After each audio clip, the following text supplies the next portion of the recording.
guys, welcome back to another episode of Grave Reviews. My name is Chris, and today I am talking about the original Amityville Horror from 1979, directed by Stuart Rosenberg. And, why am I talking about Amityville, the original?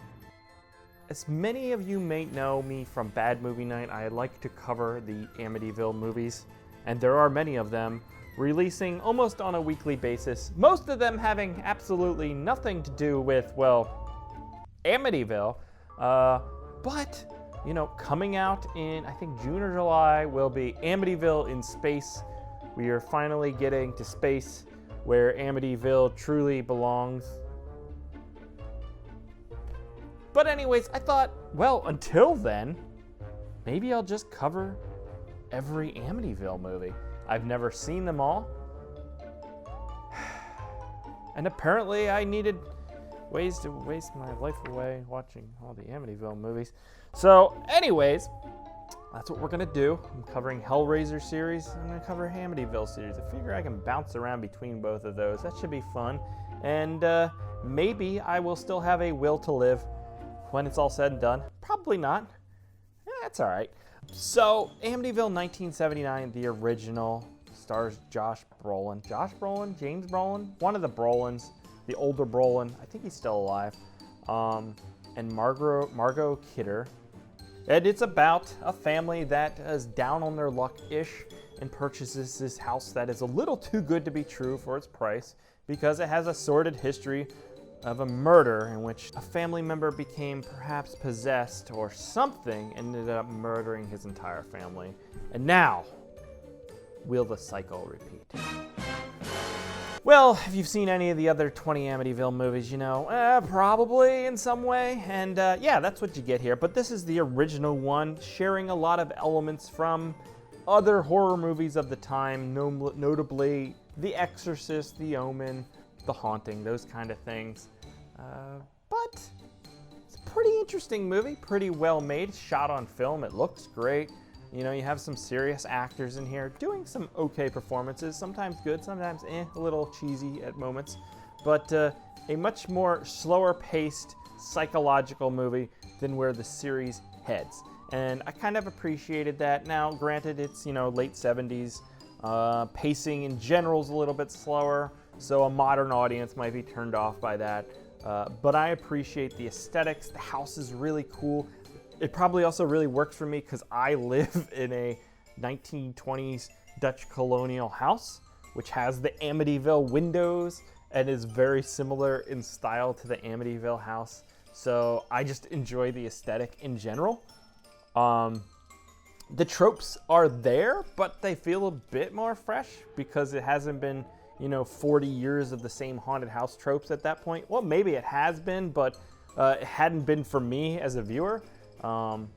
So that's cool. They're done in a little bit different ways, and you can see the blueprints and the DNA of future haunted house movies like The Conjuring and the Insidious style movies where you're like, oh yeah, and they kind of are bringing a modern spin on this kind of stuff that's been done many times before.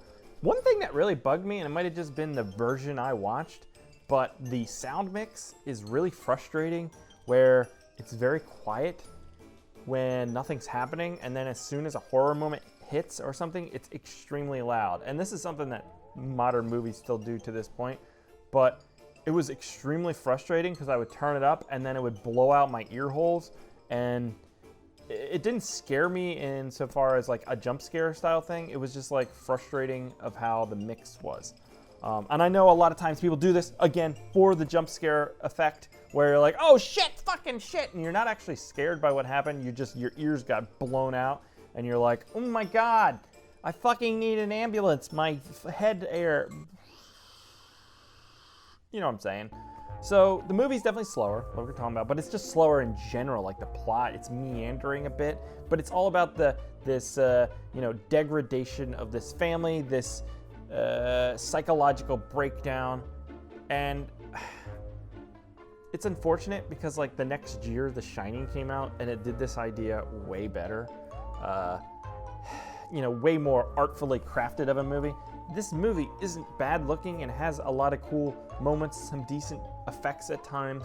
Does get across the effect of the father swirling down the drain, losing his mind. He looks tormented. But in the back of my mind, watching this, it's like, this movie is really very exploitative of an actual tragedy that happened. And then I looked up reviews on Amazon or on IMDb, and the first review that comes up says, a total masterpiece of horror, and the best part is that it's all true. And I'm like, no, it's not all true here, buddy. It's just not. And that's kind of the gross thing about like exploiting an actual tragedy. And I'm not sure what year the DeFeo murders and all that stuff actually happened. I think it was like mid-70s. So this wasn't made too long after that. And it's like, if you knew this family, if you were friends with them, to watch this like kind of play out again on screen in a, you know, hyped up, just commercial way is kind of gross. Like, I don't know, maybe do more of an inspired by kind of, like, I get it, like as a writer and stuff, you get inspired by actual news stories. But like, to pull in elements and names and stuff, it's just kind of gross. It's exploitative, that's all it is. And then a lot of things that are a problem with most of the Amityville movies is the end, because it's like, how do you end this thing? Like, Poltergeist did it in a way where it felt a little bit more satisfying. This, not so much. Most of the Amityville movies, spoiler alerts, the endings kind of suck. Because it's like, oh, it's a haunted house. What the fuck do we do? I don't know. Maybe just get out of the fucking house. Like, get out of the fucking house. But they always have to, like, ramp up and climax in a way that feels like wow, like intensity. And then it just never really works. Because one, you don't have a physical evil to contend with. Like, sure, the dad is becoming a little bit possessed in some ways or affected by it, but it doesn't go the Shining route, really. It kind of turns on that, and where the family unit comes back together, and so then the ultimate, like, evil is the haunted house, and beyond just, like, leaving, what do you do? I mean, later on in the movies, they just fucking blow the house up randomly. But they don't do that here, and so it's just like, okay, well, I guess we're gonna go live somewhere else because our house was fucking haunted. So yeah, you know what I mean? It's kind of disappointing.